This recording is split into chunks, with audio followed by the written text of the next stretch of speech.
మీకు శ్రీనివాసరెడ్డికి కొండా సురేఖకు మధ్య బహిరంగంగానే విమర్శలు చేస్తుంది పొంగులేటి పైన. మీకు ఏకంగా ముఖ్యమంత్రి పైన ఆ స్థాయిలో అభ్యంతరకరమైన భాషలో ముఖ్యమంత్రి పైన స్టేట్మెంట్ ఇచ్చాక ఇప్పటి వరకు కొండా సురేఖ ఖండించిందా? నా కూతురు వ్యాఖ్యలు నేను ఖండిస్తున్నాను, ఇవి దుర్మార్గమైన వ్యాఖ్యలు, మా ముఖ్యమంత్రిని మా కాంగ్రెస్ ముఖ్యమంత్రి ఎట్లుంటుంది అని అన్నదా? మీరు చెప్పండి. నాకేం సంబంధం అంటున్నారు? నీ సంబంధం లేదు, కాంగ్రెస్ నాయకురాలు కదా, మీరు ఎందుకు ఖండించరు?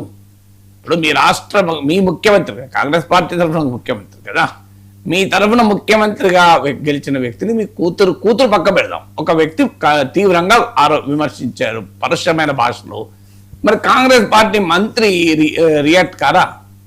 ఆ ప్రశ్నకు ఆన్సర్ చెప్పాలి కదా కొండా సురేఖ. ఫస్ట్ మిగతాని పక్క పెడదాం, అట్లీస్ట్ కూతురు అన్నది కూడా పక్క పెడదాం. కూతురు చేసిన వ్యాఖ్యలు కొండా సురేఖ సంబంధం లేదు, కానీ ఆ వ్యాఖ్యలు ఖండించకూడదా? ఇదే వేరే పార్టీ వాళ్ళు చేస్తే మీరు ఖండించేవారు కాదా? ఖండించకపోవడం కూడా తప్పే అవుతుంది కదా. మీరు మీ జిల్లాలో ఒక వ్యక్తి రేవంత్ రెడ్డిని ఇలా అన్నారు, ముఖ్యమంత్రి ఇలా అన్నారు, మరి మీరు స్పందించరా? ఏం రియాక్షన్ ఉండదా? నేను తీవ్రంగా ఖండిస్తున్నాను ఈ వ్యాఖ్యలు, ఇవి నిజం కాదు, ముఖ్యమంత్రి పైన నా కూతురు చేసిన ఆరోపణలైనా నేను అంగీకరించడానికి కొండా సురేఖ అని ఉంటే ఆమెకేం సంబంధం లేదు అనొచ్చు. ఇది తర్వాత ముందు నాగార్జున పైన వ్యాఖ్యలు, ఇవన్నీ కంటిన్యూస్గా నీ కాంగ్రెస్ పార్టీకి ఒక పెద్ద తలనొప్పిగా మారిపోతుంది కదా. దానికి ఆమెకు ఉన్న రీజన్స్ ఆమెకు ఉండొచ్చు, నేను అదేం కాదనలేదు. ఇప్పుడు తాజాగా ముఖ్యమంత్రి వెళ్ళి ప్రకాష్ రెడ్డి మళ్ళీ ఎమ్మెల్యే అనేవడం వల్ల ఇది ముసలం మొదలైంది కదా. అది అనాల్సింది కాదు అని నేను మొన్న కూడా చెప్పాను. ముఖ్యమంత్రి స్థాయిలో కాస్త సంయమనాన్ని కూడా పాటించాలి, సెన్సిటివ్ పొలిటికల్లీ కంపీటింగ్ ఇంట్రెస్ట్ ఉంటాయి. బహుశా కొండా సురేఖ వ్యవహారంతో విసిగెత్తి దీన్ని క్లించ్ చేయాలి అనే ఉద్దేశంతోనే అన్నారేమో తెలియదు. పొలిటికల్ లీడర్లు చాలా వ్యూహాత్మకంగా ఉంటారు కదా, మనకు బయట నుంచి చూసిన వారికి అనిపిస్తుంది అదేంటి ముఖ్యమంత్రి అలా సంయమనం కోల్పోవడం ఎందుకు, ఈ 2028లో ఎవరు క్యాండిడేట్ అవుతారు అనేది సీఎం చేతిలో కూడా ఉండదు, అది అధిష్టానం కదా చెప్పేది. ఎందుకన్నారంటే అనడం కూడా ఒక వ్యూహమే కావచ్చు.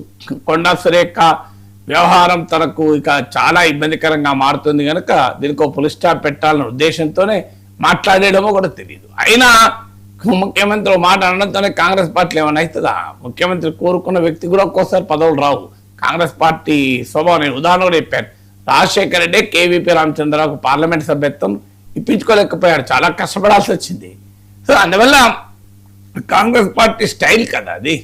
సో అందువల్ల మీకు ముఖ్యమంత్రి చేసిన ప్రకటనల అనే అంశాలు ఏదున్నా బేసికల్గా ఏంటంటే కాంగ్రెస్ పార్టీకి పరువు ప్రతిష్టలకు ఈ వ్యవహారాలని ఇబ్బందులు పెడుతున్నాయా లేదా, ప్రతిపక్షాలకు రాజకీయ ప్రత్యర్థులకు ఆయుధాలు అవుతున్నాయా లేవా, రీజన్స్ ఏమైనా ఉంటే లెజిటిమేట్ ఉంటే ఇప్పుడు కొండా మురళికి ఎమ్మెల్సీ ఇస్తారని ఇవ్వలేదు, పరకాల సీటు రేవూరి ప్రకాష్ రెడ్డికి ఇస్తాం మళ్ళీ అనడమే కరెక్ట్ కాదు, లేదు కడియం శ్రీహరి లాంటి వాళ్ళతో పోటీ ఉంది, పొంగులేటి శ్రీనివాసరెడ్డి దేవాదాయ శాఖకు సంబంధించిన విషయాల్లో జోక్యం ఉంది, ఇలాంటివో ఆరోపణలు ఉన్నాయనుకోండి, అవన్నీ విత్ ఇన్ ద పార్టీ ప్రోఫోరా విత్ ఇన్ చీఫ్ మినిస్టర్ దగ్గర పరిష్కరించుకోవాల్సింది తప్ప బహిరంగంగా ప్రెస్ కాన్ఫరెన్స్లు పెట్టి దాన్ని గందరగోళం చేస్తే కాంగ్రెస్ పార్టీ రాజకీయ ప్రయోజనాలకు నష్టం కలుగుతుంటే పార్టీ ఏం చేయాలి?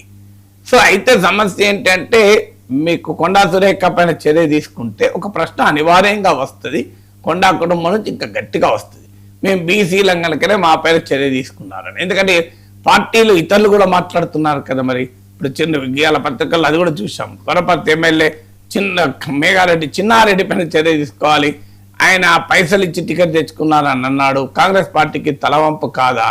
ఇదేముంది, కోమటిరెడ్డి వెంకరెడ్డి రేవంత్ రెడ్డి అనలేదా 50 కోట్లు ఇచ్చి పీసీసీ తెచ్చుకున్నాడని? తర్వాత కోమటిరెడ్డి వెంకరెడ్డి రేవంత్ రెడ్డి ప్రభుత్వంలో మంత్రి కాలేదా?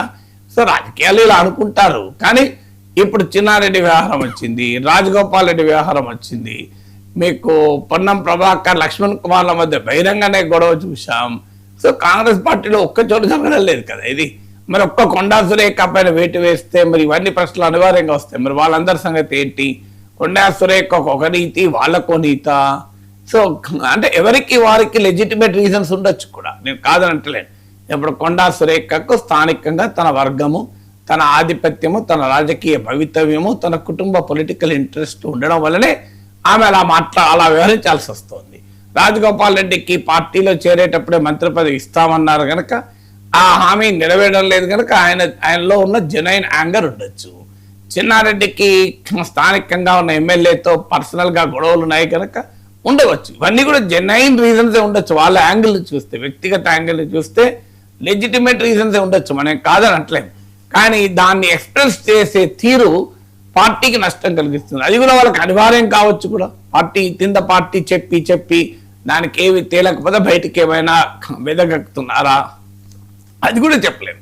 అందువల్ల కానీ సమస్య ఏమొస్తుంది, ఇప్పుడు కొండా సురేఖకైనా, రాజగోపాల్ రెడ్డికైనా, చిన్నారెడ్డికైనా, లేదా జీవన్ రెడ్డికైనా their ground may be legitimate from their angle. వాళ్ళ వైపు నుంచి వాళ్ళ వాదనలకు ప్రాతిపదిక ఉండవచ్చు.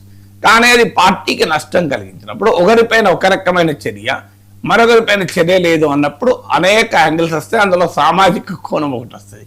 అందువల్ల వెంటనే ధైర్యం చేసి